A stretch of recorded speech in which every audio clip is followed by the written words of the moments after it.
Bienvenue sur le podcast Récits ocytociques. Des histoires de naissance positives, profondes et empuissantes. L'ocytocine, c'est l'hormone de l'amour. Ça signifie, littéralement, enfantement rapide.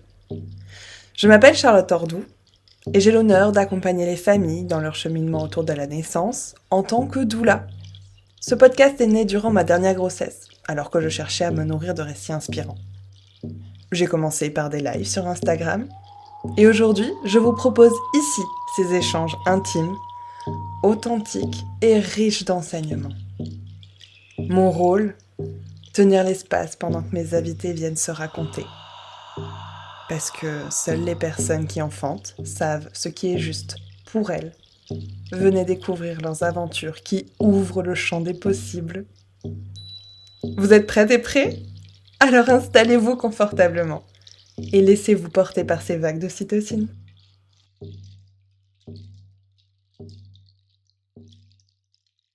Là, comment te sens-tu là, maintenant, de suite, là? Ça va. Et, je vais dire overwhelmed, mais comme absolument tout le temps. Donc, en fait, c'est pas le podcast qui fait ça, c'est l'ambiance familiale. Hmm. Mais bon. Et avoir 3 enfants à 24 à la maison. Ça fait beaucoup. Ça fait beaucoup. Donc là, si on fait cette rencontre aujourd'hui virtuelle, c'est pour que tu partages ton aventure de naissance libre. Mais est-ce que tu serais d'accord de dire qui tu es et ce que tu aimes pour qu'on puisse mieux te connaître? Moi, je m'appelle Agnès. À la base, je suis sage-femme de formation et je suis très, très intéressée par tout ce qui concerne la naissance, puisque c'était un peu mon métier, et par tout ce qui est l'éducation. Voilà, et comment gérer au mieux mes enfants avec leurs particularités respectives, les neuroatypies et autres qu'on a. Donc c'est un peu ma passion du moment. Après, en fait, j'aime apprendre, donc un peu tout, tout le temps. Voilà, et j'adore les Lego, donc ça tombe bien parce que j'ai des enfants qui aiment les Lego. Alors on fait du Lego et on sort, on fait du vélo, on fait tout à vélo chez nous.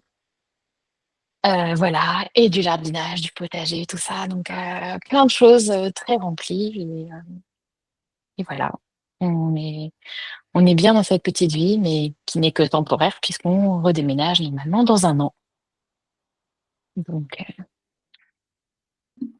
Et vous avez partez où? Grosse curieuse, hein? eh ben, on le sait pas. Il y a trop de possibilités. Donc, pour le moment, on ne sait pas exactement où on part. Ça va dépendre du travail de monsieur. Donc, voilà, nous, on ne prend jamais de vacances. Par contre, on change de pays. C'est-à-dire que nos vacances, c'est déménager. Donc, on rencontre du pays en déménageant à chaque fois. Donc là, ça fait 2 ans qu'on est dans la même maison et bah, ça fait très longtemps que ça nous est pas arrivé. Donc voilà. On fera 3 ans, ce sera notre maximum dans un seul lieu en fait, qu'on n'a jamais fait ensemble. Et ça fait 14 ans et demi qu'on est en couple, donc on a pas mal bougé. On en est à plus de 11 déménagements, je crois. Je sais plus, j'avais compté. On a dépassé les 10, mais voilà. Oui, c'est pas mal, effectivement. Donc là, tu veux nous raconter cet enfantement libre et autonome, mais c'est pas quelque chose qui est courant ou qui va de soi dans notre société. Est-ce que tu serais d'accord de nous partager quel a été ton cheminement? Tu peux partir d'aussi loin que tu veux. J'aime beaucoup écouter les gens parler, raconter leur vie. Ouais, ça va aller. On va partir depuis le début. Donc, en fait, j'ai été diplômée en 2014. Moi, je suis diplômée d'une grosse école parisienne qui se vante d'être la meilleure, école de sage-femme. À la base, j'étais partie en médecine pour être dentiste. Et puis, ben, les aléas du concours, à l'époque, ce n'était pas un examen, c'était juste un concours. Donc, les aléas du concours ont fait que j'ai rien eu. Et puis qu'en septembre, alors que je me préparais à faire d'autres types de concours et d'aller dans d'autres filières, on m'a rappelé, on m'a dit, bah, il y a des places en sage-femme, il y a 2 écoles de dispo. Vous voulez une place? Je dis, bah oui, en fait, oui, pourquoi pas? Je sais pas ce que c'est qu'une sage-femme, mais allons-y. Et donc voilà, donc je suis arrivée là-bas, on nous a montré une vidéo atroce d'accouchement dans la première semaine, mais pire vidéo que j'ai vue de ma vie, c'était du carrelage blanc, une nana qui hurlait en position gynéco. C'était un cauchemar. Je me suis dit, what, qu'est-ce qu'on nous montre là? Et il s'avère qu'effectivement, ça correspondait pas à ce que je pensais être un accouchement, donc j'ai pas trop compris. Sauf que nous, à l'époque, on enchaînait sur des stages qui n'étaient pas des stages sage-femme. Donc, on commençait par des stages infirmiers. Et donc, après, j'ai commencé, moi, par les grands brûlés. La consultation au grand brûlé. Donc, c'était quelque chose. Et puis après, j'ai fait médecine interne. Et là, après, j'ai commencé à avoir des petits stages de sage-femme, mais côté infirmier, où là, j'ai commencé à avoir un peu des accouchements, tout ça, parce que je ne comprenais rien. On nous parlait de TV, tout ça. Je savais de quoi ils parlent. Parce que les gens revenaient de stage avec tout le vocabulaire sage-femme que nous, on n'avait pas, puisqu'en fait, on avait eu 3 semaines de cours. Donc, on faisait 3 semaines de cours, 3 semaines de stage en alternance. Ou 2 semaines de cours, 3 semaines de stage, répondez. Donc voilà, donc j'ai mis les pieds là-dedans et j'ai beaucoup travaillé surtout en niveau 3. Donc, enfin, dans des grosses maternités, il y a eu un petit peu de plus petites, mais voilà, c'est-à-dire que j'avais vu, je crois, peut-être zéro ou un accouchement qui n'était pas un accouchement, les quatre fers en l'air, position gynéco. Voilà, j'avais vu très très peu de choses physio, même dans un stage que j'avais fait au Bluet, c'était pas cool, quoi. La physio, c'était pas ça. Et j'enchaîne, premier poste, grosse maternité parisienne, niveau 3, enfin, un petit peu en dehors de Paris, Île-de-France, et niveau 3, beaucoup d'accouchements, beaucoup de pathos, beaucoup de pathologies. Rien qui va, et puis les bébés morts, et puis les prééclamptiques, et puis tout ce qui va pas, quoi. Et plus ça va, plus au fur et à mesure de mes études, je m'étais dit, il y a une malédiction de la sage-femme, une sage-femme, ça couche pas bien. C'est marrant, je me suis vraiment fait ça parce que toutes les sages-femmes que j'avais rencontrées en niveau 3, j'avais quand même beaucoup qui avaient eu des accouchements de merde. Mais vraiment, enfin, des trucs que je fais, waouh, comment c'est possible? Et d'ailleurs, quand je suis partie, après, j'ai entendu des récits d'accouchement de mes anciennes collègues et j'ai fait, oh purée, mais effectivement, il y a un truc, quoi. Parce que... Donc moi, je suis restée là-dedans et petit à petit, il y a eu des patientes qui avaient des envies différentes. Et du coup, j'ai pu voir que en fait, les envies différentes des patientes ne collaient pas toujours à ce qui se passait dans les services. Et c'était gênant parce qu'en fait, on voulait les accueillir bien. Et en fait, il y avait ce truc de oui, mais le lendemain matin, à 8 heures, il y a le staff, on prend tous les dossiers de la veille et on passe au crible et on se dit, tiens, pourquoi à cet endroit-là, le bébé, il s'est passé ça? Pourquoi là, on ne le captait pas? Pourquoi là, il y a... Pourquoi ça? Même sur les dossiers qui allaient bien. Au début, on ne se tapait pas les physios. Puis en fait, ils regardaient quand même. Donc c'était une pression de dingue en fait et voilà. Et donc là, ça m'a permis d'avoir une dystocie des épaules, une grosse, qui n'avait pas forcément lieu d'arriver. Et maintenant, je me dis qu'elle aurait pu ne pas se passer cette dystocie. Mais voilà, j'ai pu voir des choses, ça m'a forgé. Et peu de temps, je crois, avant que je parte, je sais plus quand c'était. Non, ça faisait peut-être un an que j'y étais. Et avant que je change de service, parce qu'au début, on faisait beaucoup de salles de naissance et après, on commençait à tourner dans d'autres services. Et il y a une collègue que j'avais jamais rencontrée parce qu'en fait, elle est partie, elle a été arrêtée dès le tout début de sa grossesse, alors même que j'arrivais. Donc, je l'avais quasiment pas croisée. Et eh ben, elle était chouchoutée elle avait choisi ses propres sages-femmes qui étaient ses amies. Et elle était dans sa bulle, dans son cocon, dans sa pièce. Et elle n'avait pas le droit de rentrer, hein, quasiment. Enfin, moi, j'avais été obligée d'aller remettre le monitoring et j'étais hyper gênée parce qu'en fait, c'était vraiment, entre guillemets, une patiente privée. Et elle était dans sa bulle avec son mari. Et ils étaient beaux. Et il n'y avait pas de péri. Elle était debout. Et là, j'ai fait, waouh, mais ça, c'est ce que j'aimerais, en fait. Et moi, j'ai vécu avec ma mère qui a une expérience de 4 accouchements sans péri. Euh, voilà, dans les années fin 80, fin 80, mi-90. Mais par contre, on avait débriefé ses accouchements et il n'y avait rien qui allait. Mais elle n'avait pas eu de péri quand même à chaque fois.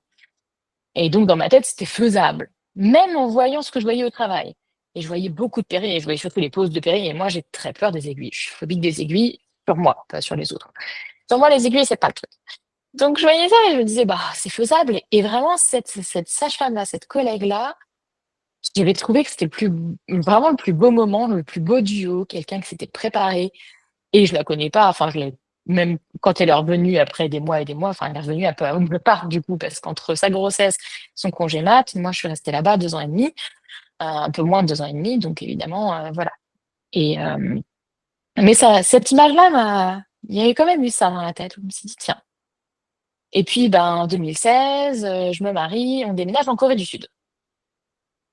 Heu, voilà, parce que c'est là-bas que mon mari avait trouvé un post-doctorat. Donc on est partis, on avait un contrat, 3 ans avec une extension de 2 ans possible et on a fait les 5 ans là-bas, en fait, au final. Ce qui a changé tout, voilà. Puisqu'en fait, on est arrivés, ben, moi je pouvais pas travailler parce que j'avais un visa épouse. Donc bon, faire des bébés, c'était, le bon timing. J'avais 26 ans, allons-y, quoi. Donc ma première grossesse débute, voilà et tout va bien. J'ai les maux de grossesse, mais tout va bien. Puis très rapidement, on me trouve une hypothyroïdie parce que là-bas, ils testent et ça corrélait avec les 15 kilos que j'avais pris en 2 ans quand même, alors que je faisais du sport, que je comprenais pas, mais en fait, ça fait partie des conséquences, des gardes de nuit. Et le jour-nuit alterné, c'est ce qu'il y a de pire. C'est même pire que le faire que des nuits, par exemple. Et, on nous avait prévenu à la médecine du travail, mais c'est vrai que c'est toujours plein de choses moches sur un papier. On fait bon, ok. Moi, j'avais lu le papier, contrairement à beaucoup, et je m'étais dit, ouh, ça craint quand même. Mais bon. Donc je commence cette grossesse déjà ben, en surpoids. On me dit que j'ai une hypothyroïdie. Je fais bon, génial, ça commence. Un petit red flag en plus. Surtout que à la coréenne, la gynéco que je vais voir, qui était là, il y en avait 2 qui parlaient anglais dans notre ville, parce qu'on n'était pas à la capitale, et c'était celle qui voyait tous les expats, celle-là. Donc moi, en fait, j'avais rencontré, ma première semaine en Corée, je rencontre quelqu'un dans le supermarché qui parle anglais et dont le mari était gynéco et dont le mari avant travaillait à cet endroit-là, qui m'a après travaillé plus loin et elle m'a sortie. En fait, elle m'a emmenée à plein d'endroits et tout ça. Quand j'ai été enceinte, bah, elle m'a emmenée à la maternité, pour qu'on fasse un check. Et alors, bon, le suivi de grossesse, c'est pas le même en Corée, c'est-à-dire que c'était des échographies à chaque consultation. Voilà, alors des petites échos, mais voilà, à chaque consultation, c'était ça. Par contre, plein de choses beaucoup mieux. Pas de toucher vaginal pendant la grossesse, une petite jupe à enfiler dans son petit coin, un paravent pour se changer, une petite jupe à enfiler pour que du coup on soit confortable si s'il y a quoi que ce soit à regarder ou autre. Et comme ça salit pas les vêtements, comme ça il y a de l'intimité. Enfin, vraiment un niveau un petit peu où je me dis ah il y a des choses bien qui existent quand même ailleurs. Voilà. Mais tous les rendez-vous c'était est-ce que ça va? Oui, bon voilà. Parce que je pense que la barrière de la langue faisait que. Donc ça se déroule et puis à un moment quand même, ça me démange, mais ça me démange, pas un peu, hein. Genre vraiment ça me démange, sur le ventre et tout. Et alors, moi évidemment je me lance en mode sage-femme. Est-ce que ce serait pas une cholestase? Une petite lumière, tout ça. Bah non, c'est pas une cholestase, j'ai des boutons. Et donc là, je découvre ce que c'est que la PUP, dont je n'avais jamais entendu parler, que je n'avais jamais vu et pourtant, j'en ai eu des cours, hein. Mais non, la PUP, on ne nous en a jamais parlé. Et donc, c'est un purpura, enfin, c'est une urticaire de grossesse, en gros, qui, si on l'a pas rencontré dans l'ensemble, on ne le connaît pas trop. Et, euh, et c'est une horreur. C'est une horreur parce que ça démange et on se gratte tout le temps, tout le temps, tout le temps. Et contrairement à la cholestase, où on peut donner un traitement qui calme les démangeaisons, même si la cholestase, c'est quand même vraiment mauvais parce que ça attaque le foie. Mais là, non, c'est juste, il faut donner de la cortisone, quoi, en gros, des corticoïdes. Donc, comme c'est arrivé quand même en fin de grossesse, j'étais 7 mois et demi, 8 mois, on m'a fait une piqûre dans les fesses de corticoïdes. Ça a marché pendant 2 heures. Et puis pendant 2 heures, je me suis dit, ah, c'est bon, le problème est réglé. Et pas du tout. Donc, ça a continué, ça a continué. Et donc, je me suis grattée pendant, je pense, un mois facile avant d'accoucher. Et ça a été vraiment très moche. Parce que les conditions de fatigue que ça occasionne, le fait de se gratter tout le temps, le fait de se faire engueuler par son conjoint parce que ça fait du bruit quand on se gratte la nuit, tous ces trucs-là, ça commence à faire, ça fait beaucoup, quoi. Donc, j'arrive dans ce contexte-là, en fin de grossesse, épuisée, bourrée d'œdème parce que fin de l'été coréen, ben, il fait très très chaud et très humide dans un appartement où on avait une clim portative qu'on avait acheté mais qui n'avait en fait pas de clim, quoi.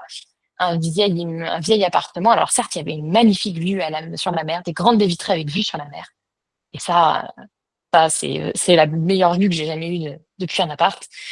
Mais par contre, cette chaleur, voilà, j'avais les doigts tellement gonflés, voilà, la couture avec les doigts qui sont aussi gonflés, c'est très dur. Mais bon, j'avais quand même préparé.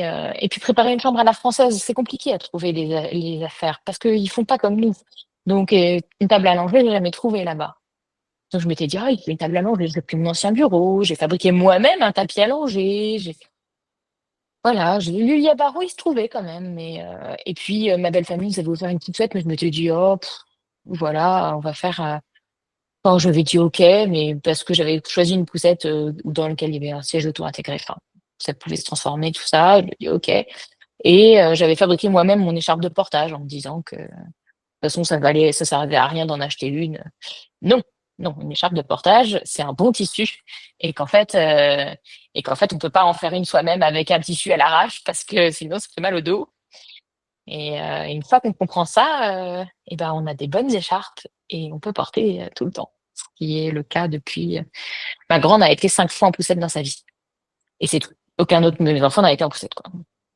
Donc, ouais, la poussette, elle a été revendue. Neuve. Voilà.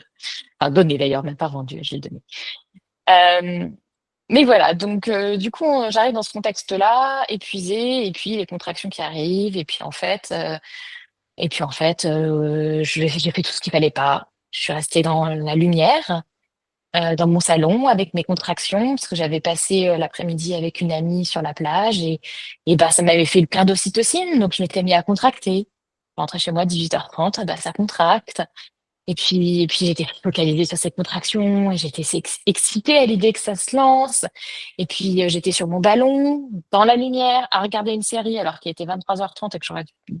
Et puis ben, du coup, comme j'ai dit à mon mari que ça pouvait se lancer, et bah du coup, lui, il dormait pas non plus. Donc voilà, donc tout le monde, personne ne dort. On finit par aller à la maternité à minuit, avec des contractions qui étaient quand même bien régulières et tout. Et puis, résultat, bah, c'est pas le moment du tout, quoi. Donc, moi, je dis, bah, je vais rentrer chez moi. Il me dit, mais non, vous n'allez pas rentrer, vous avez vu votre état et tout. Je dis, non, mais je rentre. Je suis à 3 minutes en voiture de la mater, quoi. Donc, on reprend la voiture, on rentre chez nous, je prends un bain, et puis, bah, comme je suis sage-femme, j'avais un stock de médoc. Donc, je prends ce que j'ai le droit de prendre dans mon bain, tout ça. Et puis, bah, je retourne à la mater et ça n'avait pas beaucoup plus avancé. J'aurais été en France, on aurait dit c'est une dystocie de démarrage. Maintenant, je sais que la dystocie de démarrage n'existe pas vraiment. C'est que c'est difficile, c'est que c'est autre chose, en fait. Mais voilà, j'aurais été à l'hôpital, on m'aurait dit c'est une dystocie de démarrage, on m'aurait filé une nuit bain, on m'aurait dit va dans ta chambre. Mais j'étais pas chez moi, j'étais pas en France, et là-bas, ils m'ont mis une perfusion, tout faisait mal, tout ce qu'ils faisaient, tous les gestes qu'ils m'ont fait me faisaient mal. Tout était douloureux. Les touchés vaginaux étaient douloureux. La perfusion, c'était atroce, parce que voilà, déjà les aiguilles, c'est compliqué. Donc, et puis je me démangeais, enfin je me grattais quand même. Ça s'est calmé quand même pendant vraiment, dès que le travail a été plus actif, ça s'est vraiment calmé en fait. J'y pensais même plus, c'est revenu après. Mais voilà, et puis bah, je faisais les 100 pas j'étais quasiment toute seule, quelqu'un venait d'accoucher, parti après. Donc j'ai fait les 100 pas toute la nuit. Et puis ils m'ont proposé du Synto, et puis c'était non. Mais par contre, ce que je n'ai pas dit, c'est que les péridurales, c'était de 9h à 17h du lundi au vendredi uniquement, et que bah moi, j'ai tendance à vouloir accoucher la nuit et le week-end. Voilà. Donc la nuit et ou le week-end ou les deux en fait, dans l'ensemble les deux.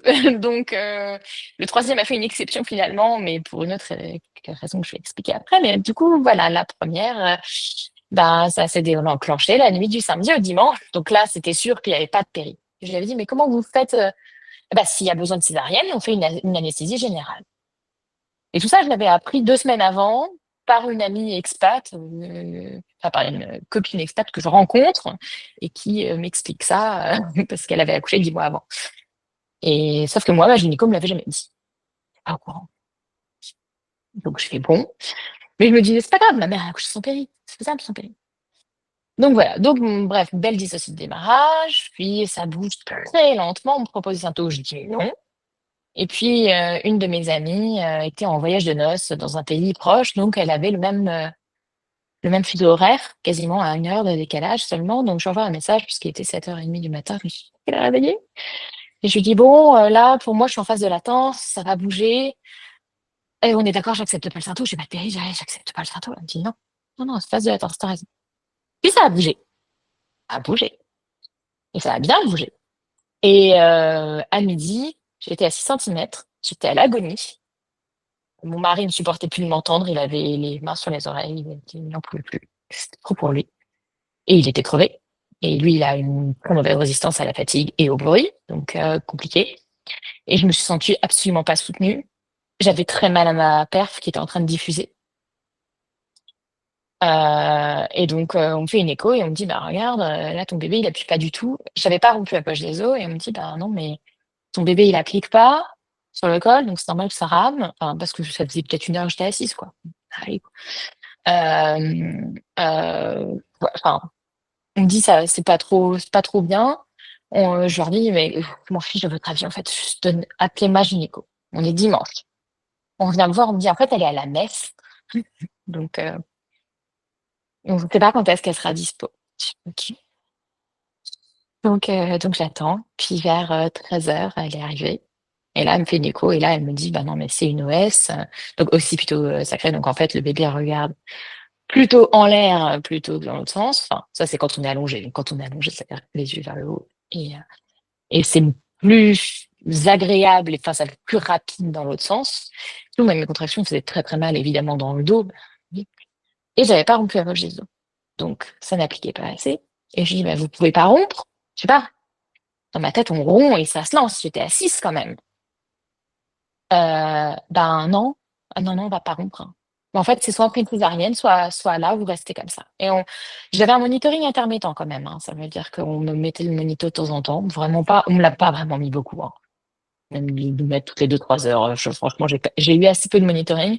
Et là, on me le met à ce moment-là, sauf qu'en fait, du coup, j'en pouvais plus. J'ai complètement perdu pied. Grosse phase de désespérance. Et j'aurais dit que j'allais mourir et compagnie et que là, je voulais que ça s'arrête. J'ai dit, OK, césarienne, maintenant bien papier, signé que c'est vous qui avez demandé la césarienne. Et donc, j'ai signé le papier. 18 mois de trauma derrière, hein. J'ai signé le papier. On est parti en césarienne. Et là, ils ont dû me reperfuser parce que ma perf avait diffusé, évidemment. Et puis, blackout. Et je me réveille, mon mari qui pleure, et j'ai pas mon bébé. Et je fais, OK, qu'est-ce qui se passe? Il est où le bébé? Bah non, mais en fait, non, il va bien, il n'y a pas de problème, hein. C'est juste qu'ils l'ont emmené parce qu'en fait, on ne le laisse pas avec la maman à ce moment-là. OK, pas de souci. On me met en chambre, on me remonte en chambre, et en chambre, je dis, bah, il est où mon bébé? Bah, vous l'aurez à 16h. Mais what? Et puis là, la copine qui m'avait amenée à la maternité, que j'avais rencontrée dans le supermarché 5 jours après mon arrivée en Corée, m'appelle et me dit, en fait, je suis près de chez toi, j'ai un cadeau pour toi. Je dis, mais en fait, je viens d'accoucher, on vient de me césarienner, je fais pas mon bébé, je l'ai même pas vu. Elle me dit, t'arrives. Et la maternité était à côté de chez moi. Et puis elle connaît par terre la maternité, son mari travaillait là.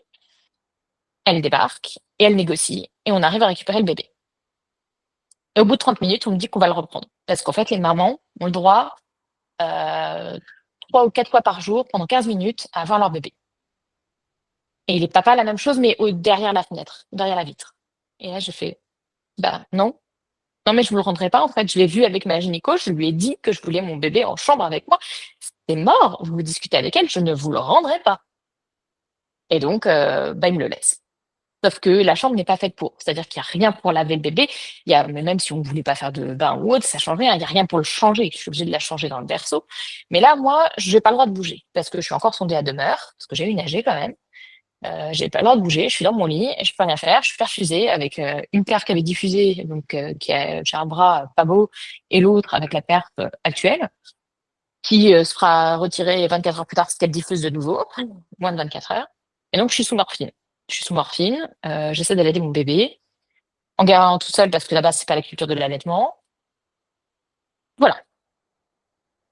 Et puis mon mari me dit, tiens, elle a la langue au cœur. Je fais ta gueule. Non, elle n'a pas, elle est parfaite. Oui, en fait, elle a un énorme frein de langue qui m'a occasionné 2 mois de douleur. J'ai allaité pendant 2 mois sous anti-inflammatoire pour supporter ça, et j'ai fini par moi-même acheter des bouts de sein en silicone. Et là, elle a tété pendant presque 3 ans.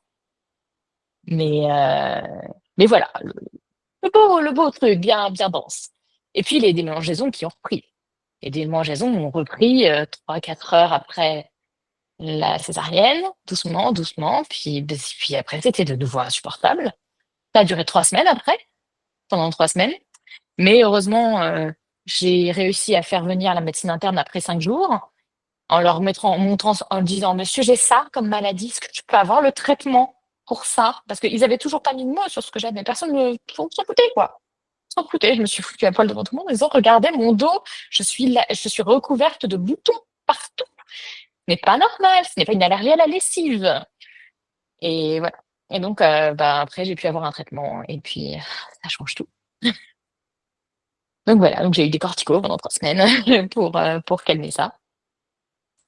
Et voilà, dans ces belles choses, et ben, on est resté quand même 7 jours à la maternité, sauf qu'on était dans une chambre pour parents. Les chambres pour parents sont chauffées environ à 28 degrés. Sauf qu'on était à la fin du mois de septembre, et il faisait chaud. Et donc, on avait trop chaud. Donc, qu'est-ce qu'on a dit? C'est trop chaud, on peut ouvrir la fenêtre. Ah non, non, on peut pas ouvrir les fenêtres, machin, ça marche pas. On n'arrivait pas à ouvrir les fenêtres, effectivement. Mettez la clim. Chaleur, chauffage plus clim égale, en dehors de la dépense énergétique et du côté écolo, ma fille a fait une déshydratation. Parce que j'avais beau en plus la mettre au sein, il fallait absolument, il m'avait dit, vous nous la ramenez tous les jours à 14h30 pour le bain. Puis il y a une fois en plus où il fallait la ramener à 14h30, elle était en train de téter, moi j'avais déjà du retard, et puis là je l'ai décroché pour pouvoir leur donner, pour qu'ils aillent la descendre au bain. Qu'est-ce qu'ils ont fait? Ils lui ont donné 40 millilitres de lait, j'étais en pleine montée de lait. Donc la gamine, pendant 4 heures, elle a pu téter. Bref, donc sur tout ça, elle fait une déshydratation. On me dit que oh, c'est pas grave, faut juste bien hydrater. Donc moi, chez moi, je rentre chez moi, et tire-lait, je tire en même temps pour pouvoir compléter avec mon propre lait une fois qu'elle a fini de téter. Tout ça pendant qu'elle me lacère les seins, parce que bah, elle a un énorme frein de langue qui est toujours d'actualité puisqu'on n'a rien fait. Et donc voilà. Et je galère comme ça pendant 2 mois, hein, quand même. C'est bienvenue dans la maternité. Mais cet enfant était adorable à l'époque. On va parler au passé. Cet enfant était très adorable. Et donc, elle nous a quand même donné envie d'en faire d'autres, hein, parce que bah, de toute façon, j'avais toujours pas de job, j'allais pas la faire garder par des Coréens en Corée. Elle était toujours allaitée, elle tétait énormément, énormément. C'est-à-dire qu'avant les bouts de sein, elle faisait des tétés de 50 minutes, puis elle faisait 10 minutes de pause, et elle retétait pendant 50 minutes. Donc, il y avait clairement un problème d'échange, voilà. Et après les bouts de sein, ça a été mieux, mais c'était une sérielle têteuse. Elle faisait 20 tétés par jour, normal. Donc, évidemment, 20 tétés par jour, plus tous les caca de bébé allaités en prime, comment dire que sortir, voilà, compliqué. Et donc, bref, on décide de faire un deuxième, en espérant pas avoir les mêmes trucs. Sauf que on est quand même plus formé, plus informé. Et puis, je découvre d'autres personnes et on me parle de doula. Sauf que doula, il y en avait pas dans ma ville. Elle est dans la ville d'à côté, qui était quand même à 2 heures. Et donc, j'ai lâché l'affaire parce que c'était en fin de grossesse et tout. Mais là, j'avais fait un projet de naissance. Et un projet de naissance traduit en 3 langues.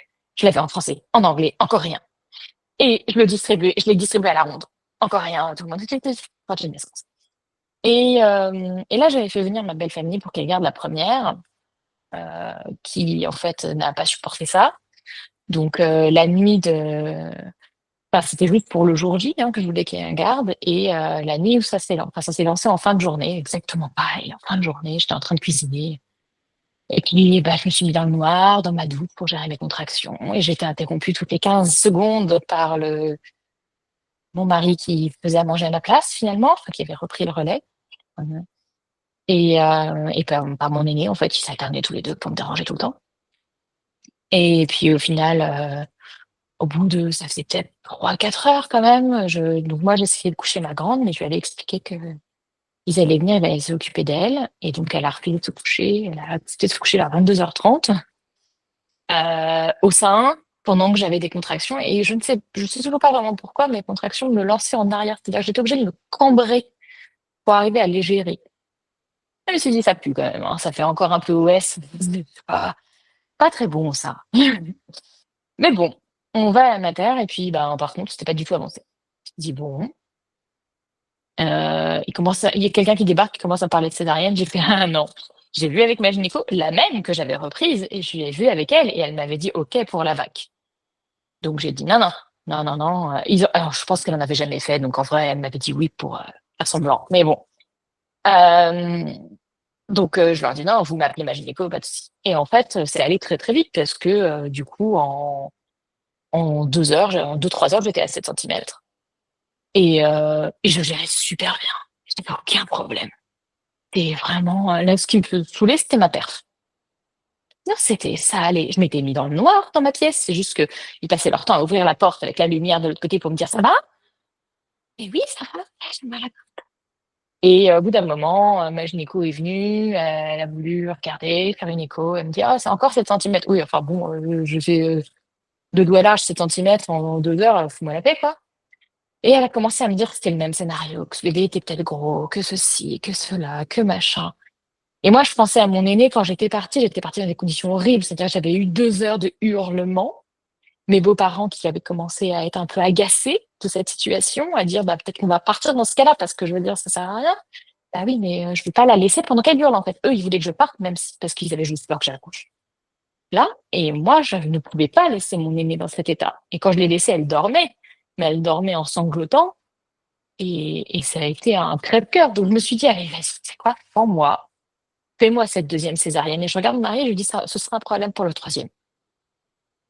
Je dis: «OK, là comme ça comme ça tu vas plus vite rejoindre la première et comme ça on va être tranquille et ce sera un problème pour le troisième». Parce que de base, je l'ai épousé parce qu'on était d'accord sur minimum 3 enfants. Et lui, il avait dit 3, moi j'avais dit 5, mais bon, vas-y, 3 c'est déjà bien. Mais voilà, donc je l'ai quand même épousé pour ça, parce que quand on s'est rencontrés, ça faisait partie de nos plans de vie et on était complètement alignés sur tout, sauf sur l'éducation. Mais en fait, pendant toute ma grossesse, j'ai eu de la transparence psychique sur la première, ce qui fait qu'en fait, j'ai eu toutes les cauchemars de tout ce qui m'est arrivé moi plus jeune et j'ai dit: «Jamais je lèverai la main sur mes enfants». Donc évidemment, ça occasionne des petites ruptures familiales et tout ça parce que tout le monde n'est pas d'accord avec ce qu'on fait. Mais voilà, en fait, j'ai découvert la DME et après la DME, j'ai découvert donc la non-violence éducative. J'ai découvert avec une amie les couches lavables et puis, bah, bref, là, on a un bébé qui vit sa vie tout nu, quoi. On en vient là. On est au point où, bah, voilà, de toute façon, quand on veut lui mettre des habits, il hurle à la mort. Donc faut même pas se chercher. La vue d'une couche le fait partir en courant. Donc voilà. Et donc 2e, on me monte en alors il y a pas de chambre, il est presque 2 heures il est environ 2 heures du mat. Et là, pour le coup, on avait mis dans le projet de naissance, pas de bain, bébé reste en peau à peau sur papa. Alors ils avaient jamais vu un pot à peau et encore moins sur un papa. Donc genre, ils ont été tous hyper choqués, les Coréens, de voir mon mari qui est en peau à peau avec son bébé. Mais moi, franchement, il voulait rien me dire, là. C'était écrit en coréen, je l'avais fait traduire, hein, par une copine qui est enfin, non, c'est pas possible. Là, c'était, airtight. Il y avait pas de problème. Donc du coup, bah, je la mets au sein, puis c'est bien, mine de rien. J'allaitais encore ma grande. J'avais eu une aversion à l'allaitation pendant la grossesse qui était, horrible puisque du coup, j'avais envie dès que je la mettais au sein, j'avais pas de problème et 3 secondes après qu'elle commence à téter, j'avais envie de la tuer. J'avais envie de la balancer contre un mur. C'était des vidéos horribles, donc j'abrégeais les tétés au maximum, tout ça, mais c'était très, très dur et c'est ça qui a mis fin à mon allaitement, je sais pas, 8 mois et demi après quand même. 8 mois et demi après la naissance de sa sœur. J'ai fait du co-allaitement pendant 8 mois et demi et après je j'en pouvais plus, j'ai expliqué et on a remplacé ça par des câlins et par du lait tiré. Je lui disais: «Tu peux toujours avoir mon lait, juste tu peux pas te mettre au sein» et donc ça l'a vraiment calmé. comprendre qu'en fait, c'était pas le lait sera toujours là, juste. Et donc pendant un mois, elle a continué à avoir mon lait. Elle a tenu jusqu'à 3 ans en fait avec mon lait. Et pendant un mois, elle a continué à avoir du lait, mais en fait, j'exprimais ou je tirais pour qu'elle en, quand elle voulait, quoi. Parce que c'était juste vraiment la mise au sein qui me déclenchait, mais waouh, c'était et ça, pareil, c'est très peu documenté. On n'en a jamais entendu parler en cours, jamais de rien nulle part, parce que bah déjà les personnes qui allaitent et qui sont enceintes en même temps, il n'y en a pas tant que ça, et qui parlent pas tant que ça non plus. Donc à l'époque, le groupe Facebook qui recensait ces personnes, on était une petite centaine, quoi. Ça faisait vraiment pas beaucoup, quoi. Donc euh, donc voilà, j'accouche.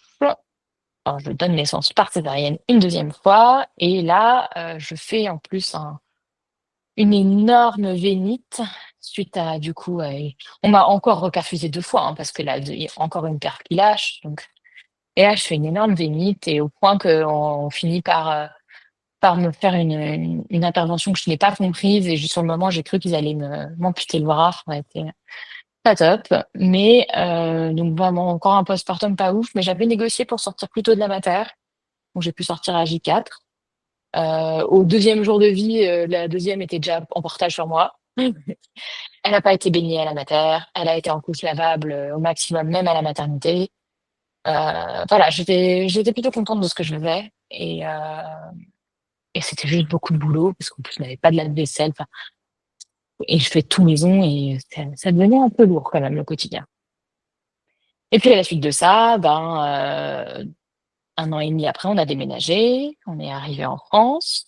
On savait qu'on pouvait pas revenir en France parce que on voulait que nos enfants restent en unschooling, donc en instruction en famille, mais qui en plus, nous, on fait pas de formel, donc vraiment libre.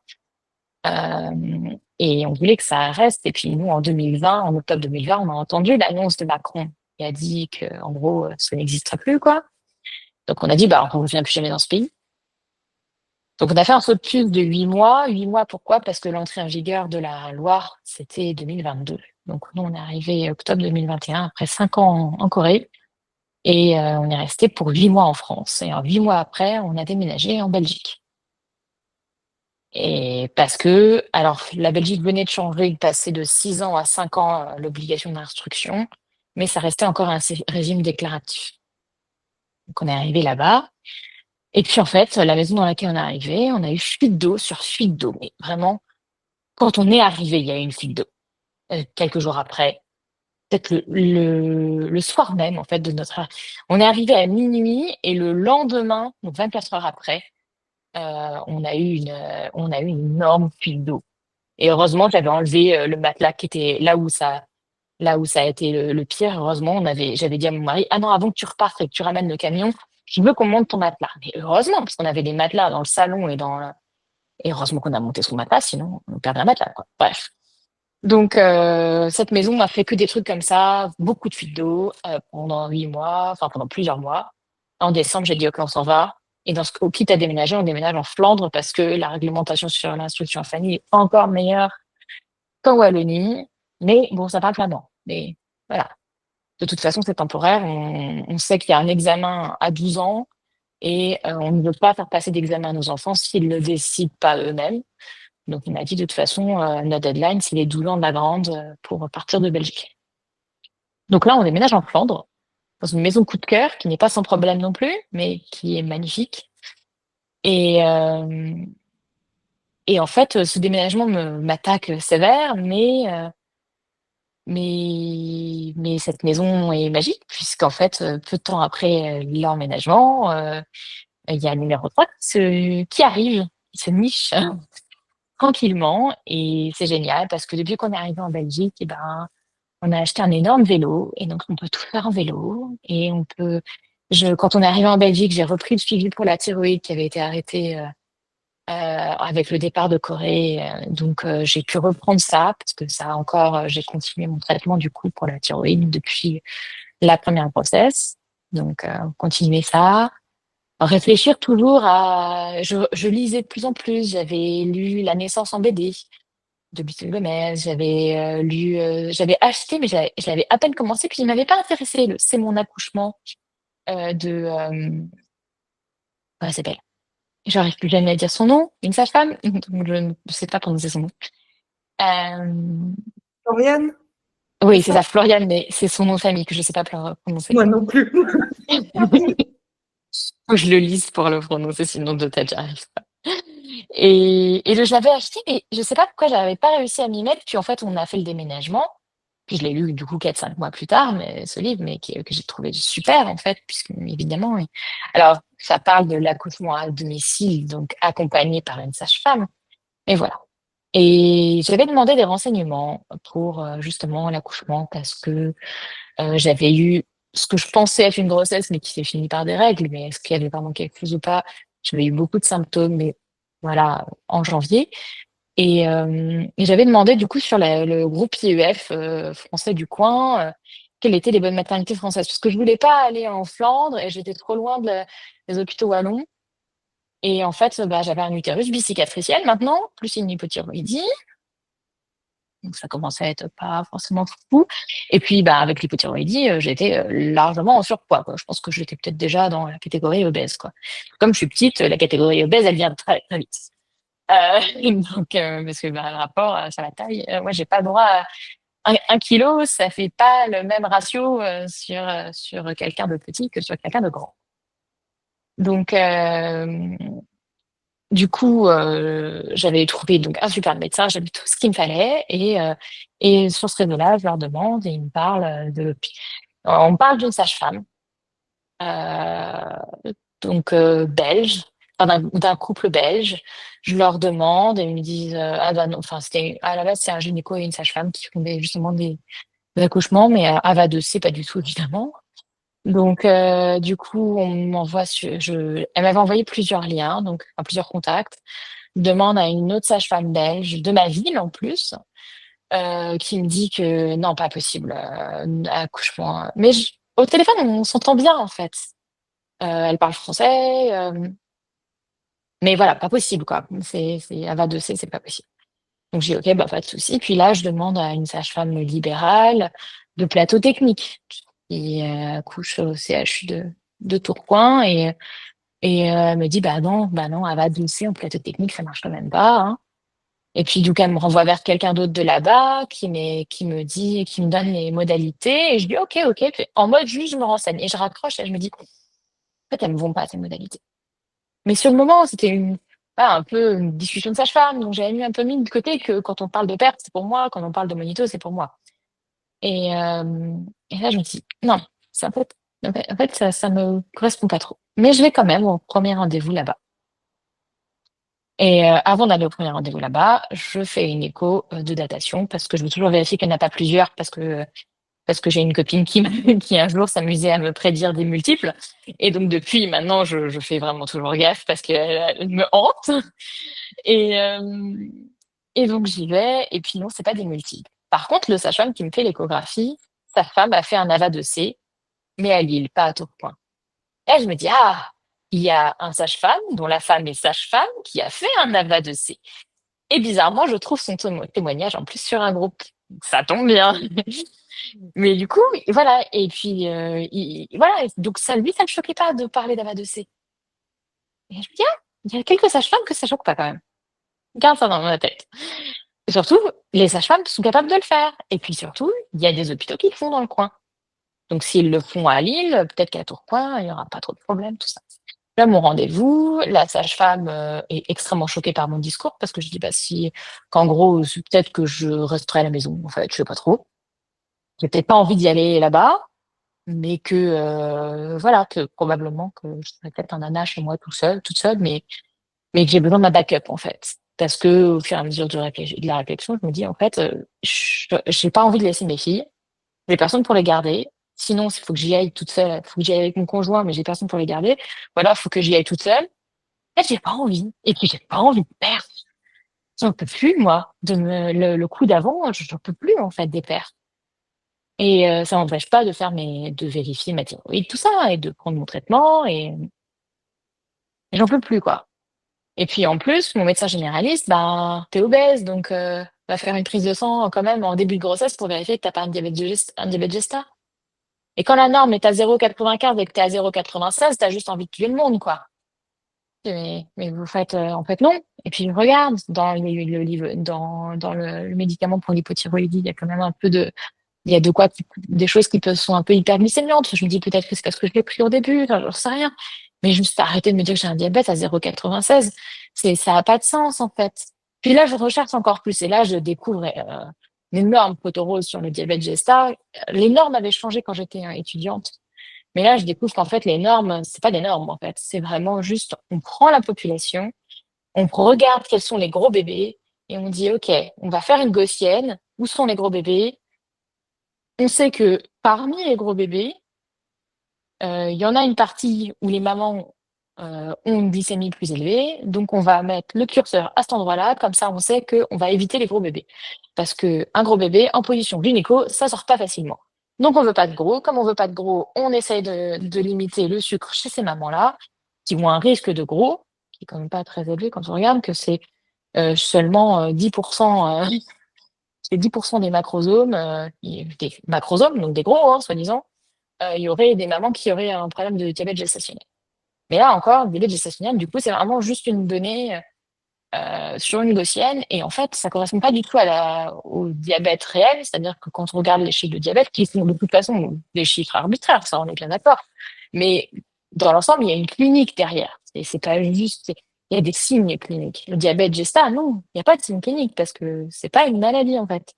Et quand on regarde, en fait, on regarde normalement, c'est soit on rentre dans les chiffres du diabète, du diabète normal, en fait, du diabète de type 2, et souvent ça va être ce genre de découverte, soit en fait on est juste, on a juste un glucose qu'on modifie, qu'on gère différemment, mais c'est normal puisque la grossesse est faite pour ça. C'est fait pour que nos taux de sucre dans le sang soient plus élevés, pour qu'on stocke davantage. Pourquoi? Parce que s'il y a une famine, un machin, il faut bien que l'enfant ait à manger. Et puis parce qu'il faut stocker pour l'allaitement derrière. Donc, en fait, on est fait pour ça. Et donc, bon, quand j'explique ça à la maternité que, ouais, on est à 0,96, mais bon, on me dit, bon, on va le refaire. Mais bon, pour nous, on avait ça, mais on va le refaire. Donc, je refais une autre glycémie à jeun, mais en fait, du coup, en, en quatrième mois, donc en fait, ça veut rien dire. C'est de un test qui ressemble à rien.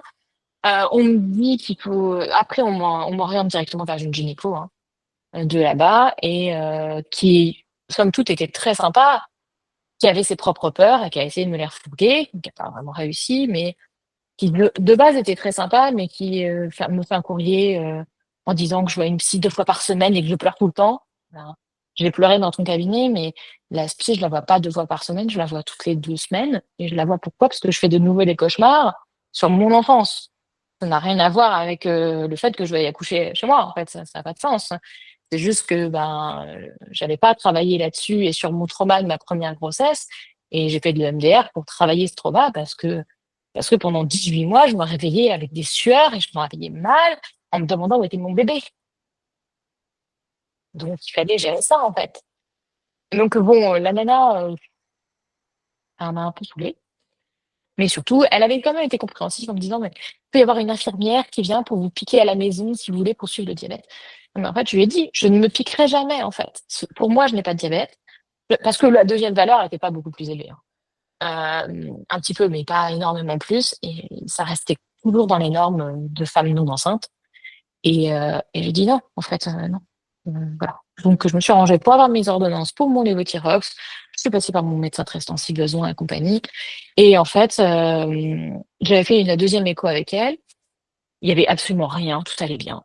Et donc, j'avais pris rendez-vous avec elle pour la troisième écho. Et, euh, et alors, le matin même, on m'appelle, on me change d'horaire, alors que mon mari devait rester pour garder les enfants l'après-midi. Finalement, c'est le matin, ou le contraire. Enfin bref, je sais plus exactement, un changement d'horaire. Il ne nous arrange pas du tout. Et donc, il me change l'horaire, il me change le médecin parce qu'elle, elle est plus dispo parce qu'en fait, elle était malade, donc c'est pour ça qu'ils m'ont changé l'horaire, tout ça. Et la personne qui me voit, non seulement est très en retard, genre 1 heure et demie, ce qui est un peu gênant parce que moi, j'ai quand même mes enfants avec mon mari qui, du coup, se libère pour ça, mais quand même, quoi. Et, euh, et puis, il arrive pas à bien voir. Dès le début, il arrive en me disant, bon, donc, du coup, troisième césarienne, hein. Je fais, bah non. Faites juste lire le dossier, mais parce il avait le dossier sous les yeux, il voit. Utérus bicéphale, bon, bah, c'est bon, bah, non, en fait, c'est pas ce qui est prévu. J'aimerais bien coucher toute seule à la maison et puis, bah, s'il y a un problème, si je sens que j'ai trop mal, si machin, bah, là, je viens ici, quoi. Ah non, mais pas du tout, enfin, bref, je lui dis: «Bah, si, si, ça a été vu avec l'autre». Bon, bref, donc il commence déjà, pas très, il était pressé, il était pas agréable et il n'arrive pas à voir ce qu'il veut à l'écho et donc il me dit: «Bah, faut reprendre une écho, et tout, machin et puis de toute façon, il faudrait en faire une intermédiaire». Je fais: «Pourquoi?» «Bah, parce que s'il est trop gros», je dis: «Mais en fait, même s'il était gros, il y a aucun moment où j'aimerais refaire une troisième césarienne, en fait. Donc cette, écho une écho supplémentaire ne changera rien. Mais de toute façon, là, on n'a pas tout vu, machin». «Oui, d'accord, OK, bon, tu pas tout vu». Et je rentre et là, je dis à mon mari: «En fait, j'ai pas envie de la faire. J'ai pas envie d'y retourner. Je veux arrêter complètement le suivi là-bas». Il me dit: «Ben, si tu veux, en fait». Je dis: «OK». Et pendant cette grossesse, du coup, en tout début de grossesse, je sais plus exactement quel moment, j'écoutais podcast et je tombe, sur, le podcast de The Free Birth Society et je pense que c'était ma ch la sage-femme belge, justement. La sage-femme belge qui m'avait dit: «Ah non, je peux pas aller à la 2C», celle de ma ville, qui m'avait, je crois, parlé de ce podcast. Je sais plus exactement. Mais du coup, je vais voir là-dessus et je tombe, par hasard, sur le récit de Roxane, heu et là, je me rends compte que c'est une Belge, quoi. Et là, je me dis: «Mais elle est belge, la Belgique, elle est pas grande et elle parle d'une free birth keeper». Et je me dis: «Ah bon». Et là, je sais plus si c'est sur ce podcast-là, sur le récit aussi que du coup je la retrouve et en tout cas à un moment voilà, elle reparle de ça et je me dis: «Bon allez», j'arrive à la retrouver sur Insta et j'envoie un message. On parle et puis elle me dit, «Moi je fais plus, moi je fais pas free birth keeper en ce moment parce que mon enfant ma deuxième est trop petite.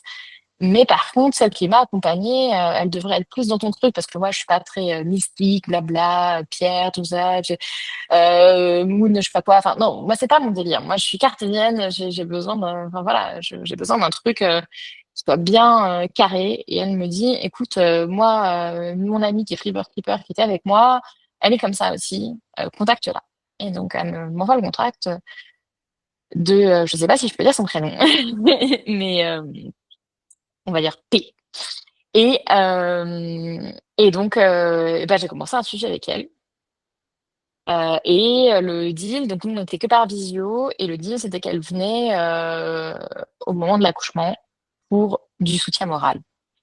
Parce que mon mari, de toute façon, ne voulait pas être, à la fois me savoir toute seule dans une pièce et lui gérer l'enfant, enfin, c'était pas possible. Il voulait une tierce personne dans tous les cas et aucune sage-femme ne voulait, donc voilà. En parallèle, j'avais cherché pour l'hypnonaissance. Il fallait commencer quand même pas trop tard et tout et en cherchant pour l'hypnonaissance, du coup, j'ai recontacté la sage-femme belge de ma ville, qui m'a dit: «Bah, en fait, le problème, c'est que moi, je fais l'hypnonaissance en flamand, quoi». Mais par contre, elle m'a renvoyée vers quelqu'un qui était génial, et qui faisait de l'hypnonaissance, mais vraiment franchement loin de chez moi. Mais bon, bah, la Belgique est petit, en voiture, ça va, quoi. Donc donc du coup, j'avais, tout ce petit réseau. Donc, elle faisait le suivi, donc parce que du coup, j'avais vu, la gynéco peut-être une ou 2 fois, peut-être, même pas, à Tourcoing. Après, j'avais juste fait, mais du coup, une écho là-bas et sinon le suivi, c'était suivi en ville avec, cette sage-femme-là.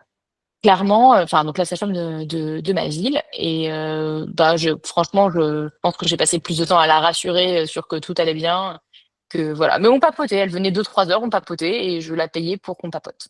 Voilà, je crois que c'est un peu ça. Mais voilà, c'est-à-dire qu'écouter le cœur du bébé, bah, il bouge donc en fait, vas-y écoute-le, mais bon, bouge quoi. «Ah, le pouls est élevé». Oui, le pouls est élevé, c'est normal, je suis une femme enceinte en fait et d'ailleurs, j'ai eu le pouls très élevé pendant cette grossesse, mais qui a complètement droppé juste après la naissance. Et il s'est revenu normal, quoi. Et en fait, je sais pas, j'étais dans une bulle de confiance, ce qui est pas trop dans mon truc à la base, hein. Et j'étais dans une sacrée bulle de confiance pendant cette grossesse en me disant: «Bah, non, mais ça va aller, en fait».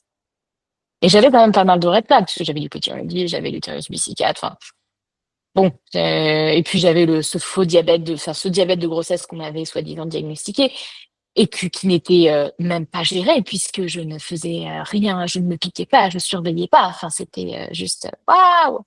Et puis cette troisième écho du coup que je n'ai pas refaite, donc qui a été faite à moitié et on m'ont fait une estimation en disant: «Il est gros», OK. ok, il va peut-être être gros. On m'avait dit que ma première était grosse, ça faisait 3 kilos et des patates. La deuxième, on m'avait dit, bah, elle sera grosse, faisait 3 ki elle faisait 3 kilos 5. Bon, là, on me dit encore qu'il est gros. Oui, bon, enfin, ça va, quoi. Enfin, il y a un moment, mon mari, il est grand. Il fait plus d'1,80 m. Bon, je suis petite. Ben, c'est normal que de temps en temps, les bébés soient un peu plus gros. Enfin, je sais pas. De toute façon, c'est un troisième pour moi, dans l'ensemble, ça a tendance à monter. Puis là, on nous a dit que c'était un garçon, et les garçons, c'est plus gros que les filles, sur les courbes aussi. Donc, pas d'inquiétude, quoi. Enfin, j'étais zen. Et j'avais tout ce petit monde. J'avais ma sage-femme de la ville, j'avais la sage-femme pour l'hypnonaissance, j'avais ma psy à qui je parlais pour les problèmes plutôt familiaux, et j'avais ma Freebirth Keeper. Donc j'étais en fait super entourée, alors que quand j'étais en Corée, j'avais une gynéco et c'était tout. Et là, j'étais très très entourée, mais finalement, j'avais pas de personnel médical à proprement parler. J'avais la sage-femme belge, mais par contre, qui m'apportait pas grand. Je vais faire ce qui est. Mais voilà, avec qui je m'entendais très bien et je m'entends toujours très bien. Enfin, il y a pas de. Elle m'a proposé de venir bosser pour elle, avec elle, mais j'étais à 22 semaines de grossesse. D'où tu proposes ça, quoi? J'ai dit, oui, ben, on pourra peut-être en reparler un jour, mais enfin là, on n'y est pas, quoi. Donc, mais vraiment, donc elle, à la base, elle fait plein d'AAD et compagnie, mais elle est plutôt sur le côté flippé du truc, quoi. Et elle m'avait dit, mais si vous avez besoin, quand même, t'as besoin, tu m'appelles, en fait, hein, même pour le jour J, si t'as besoin.